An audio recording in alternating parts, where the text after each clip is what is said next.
যারা ব্যর্থ, জীবনে ব্যর্থ, তারা সবসময় শুধু কমপ্লেইন করে, অভিযোগ, মানুষের কাছে অভিযোগ, আল্লাহর কাছে অভিযোগ, আমার এইটা নাই, ওইটা নাই, আল্লাহ আমার এইটা দাও নাই, ওইটা দাও নাই। আর সফল ব্যক্তিরা কখনো অভিযোগ করে না, খালি শুকরিয়া করে, ঠিক কিনা? Now the decision is yours, you want be successful or unsuccessful. আপনি সফল হতে চান না ব্যর্থ হতে চান? তাহলে সফল হলে সবসময় পড়তে হবে আলহামদুলিল্লাহ। কি পড়বেন?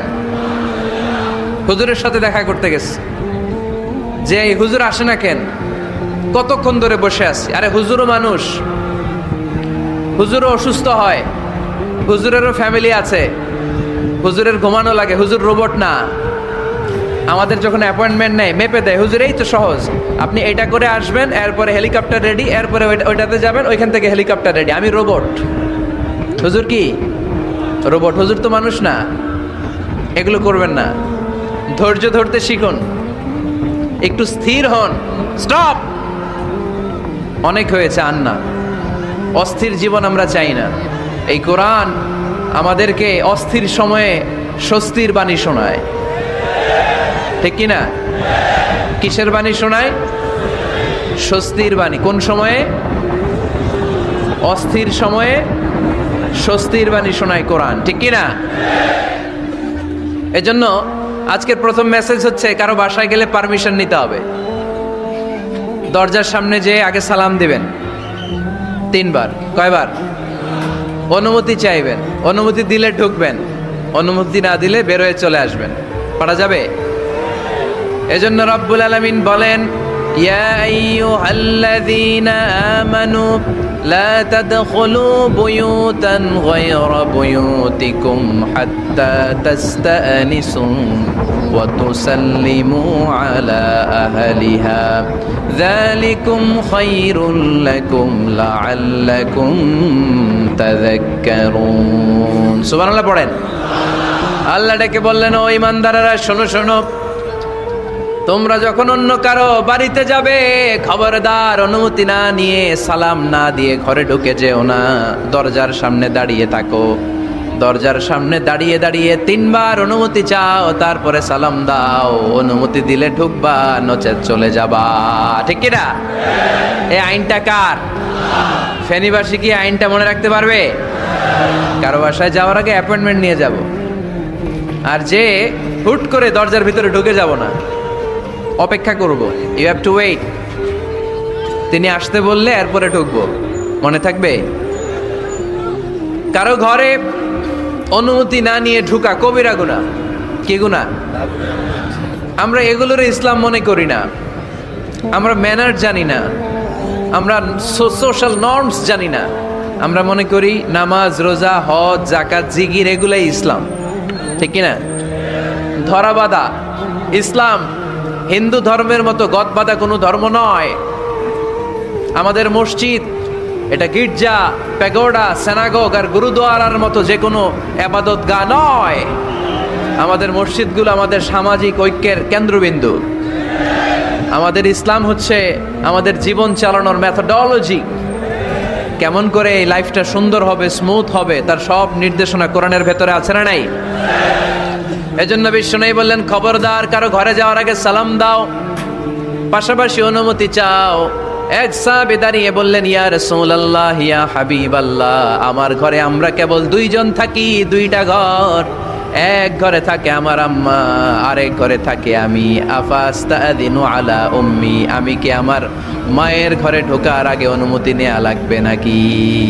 নবী, হ্যাঁ, 2টা রুম আমার ঘরে, এক রুমে আমি, আরেক রুমে আমার মা।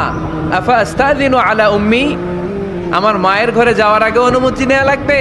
আনা খাদিমুহা, আমি তো তার খেদমত করি, মায়ের ঘরে যাইতে অনুমতি লাগবে? বিশ্বনবী বললেন, নাআম ইস্তাযিন আলাইহা, হ্যাঁ অবশ্যই মায়ের ঘরে ঢোকার আগে অনুমতি নিয়ে ঢুকবা। সুবহানাল্লাহ পড়বেন না? সাহাবী বললেন, ইয়া রাসূলুল্লাহ, তিনি তো আমার মা, অনুমতি লাগবে কেন? বিশ্বনবী বললেন, আতুহিব্বু আন তারাহা উরিয়ানাতান, ও সাহাবী, তুমি কি তোমার মাকে উলঙ্গ দেখতে পছন্দ করো নাকি? সাহাবী বললেন, না, কশিন কালেও নয়। আমি কখনো আমার মারে উলঙ্গ অবস্থায় দেখতে পছন্দ করব না। বিশ্বনবী বললেন, তাহলে অবশ্যই অনুমতি নিয়ে ঢুকবা। যদি মারে উলঙ্গ দেখতে মনে না চায় তাহলে ঢুকবা, কারণ ঘরের ভিতরে কে কখন কোন পরিস্থিতিতে থাকে তার কোনো হিসাব আছে। এজন্য সালাম দিবেন, নক করবেন, অনুমতি চাইবেন, তখন নিজেকে নিজে ভিতরে যারা আছে, মহিলা হোক পুরুষ হোক, সামলে নিবে, গুছিয়ে নিবে, তারপরে আপনাকে ঢুকার ব্যবস্থা করে দিবে, ঠিক কিনা? তাহলে মায়ের ঘরে ঢুকতে হলে যদি অনুমতি লাগে, তাহলে বোনের ঘরে ঢোকার আগে অনুমতির দরকার আছে না নাই? আমার পাশের ঘর হচ্ছে আমার ভাইয়ের ঘর, ভাইয়ের ঘরে ঢোকার আগে অনুমতির দরকার আছে না নাই? কাজিন, চাচাতো বোন, খালাতো বোন, চাচাতো ভাই, খালাতো ভাই, পাশের ঘরের ভাবি, পাশের বাড়ির মানুষ, এদের ঘরে ঢোকার আগে অনুমতির প্রয়োজন আছে না নাই? খবরদার, খবরদার, এটা কবিরা গুনাহ। This is my first message to the people of Feni tonight. আজ রাতে ফেনীবাসীদের কাছে আমার প্রথম মেসেজ হচ্ছে, কারো ঘরে যাওয়ার আগে অ্যাপয়েন্টমেন্ট নিয়ে যাব।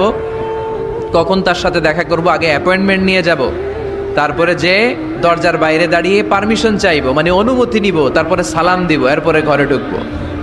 পারা যাবে? ইনশাল্লাহ পড়তে পারবেন না আওয়াজ করে? আজকে আলোচনার বিষয় হচ্ছে সূরাতুল হুজুরাত। সূরার নাম কি? হুজুরাত। এটা মাদানী সূরা। কি সূরা? এটা কোরআনের 49 নম্বর সূরা। কত নম্বর সূরা?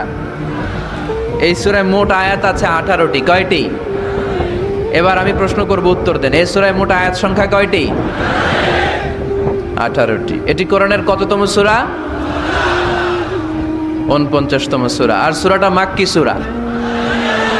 কি সূরা? মাদানী সূরা। এই সূরাটাকে বলা হয় সামাজিক রীতিনীতির সূরা। সোশ্যাল নর্ম শেখানো হয়েছে এই সূরায়। কেমন করে সমাজের শান্তি শৃঙ্খলার ভারসাম্য অক্ষুণ্ণ থাকবে সে ব্যাপারে এই সূরাতে আল্লাহ তাআলা কিছু দিক নির্দেশনা দিয়েছেন। আমাদের সমাজের ভারসাম্য ঠিক নাই, শান্তি নাই, সুশৃঙ্খলা নাই, শুধু মারামারি, জিঘাংসা, কিলাকিলি, হিংসা, বিদ্বেষ, বিশৃঙ্খলা। এই হিংসা, বিদ্বেষ, বিশৃঙ্খলা, মারামারির বিপরীতে সমাজের সাম্য, ভ্রাতৃত্ব, ভালোবাসা, সুশৃঙ্খলা আর ভারসাম্য কিভাবে অক্ষুণ্ণ রাখা যায়, সেজন্য আল্লাহ তাআলা এই সূরার ভেতরে 10টা গাইডলাইন দিয়েছেন। কয়টা? সবাই বলতে হবে, কয়টা? 10টা। প্রথম গাইডলাইন হচ্ছে, আল্লাহ তাআলা বলছেন, খবরদার যারা বিশ্বাসী বলে নিজেদেরকে দাবি করো, আল্লাহ আল্লাহর রাসূলের নিয়মের বা আইনের উপর দিয়ে টপকে যেও না। আল্লাহ আল্লাহ রাসূল যেটা বলেছে এটাই ফাইনাল, ঠিক কি না? রব্বুল আলামিন বলেন, ইয়া আইয়ুহাল্লাযীনা আমানু লা তুকদ্দিমু বাইনা ইয়াদাইল্লাহি ওয়া রাসূলিহি ওয়াত্তাকুল্লাহ ইন্নাল্লাহা সামিউন আলীম। পড়েন সুবহানাল্লাহ। আল্লাহ বললেন, যারা বিশ্বাসী বলে দাবি করো, খবরদার আল্লাহর দেয়া বিধান আর আমার নবীর দেয়া বিধান, এই বিধানগুলাই ফাইনাল। এই ফাইনাল কথার পরে মুমিনের কোনো কথা থাকতে পারে? আল্লাহ যেটা বলেছে, আল্লাহ রাসূল যেটা বলেছে সেটাই ফাইনাল। আওয়াজ করে বলতে হবে, সেটা কি? এটা ফাইনাল।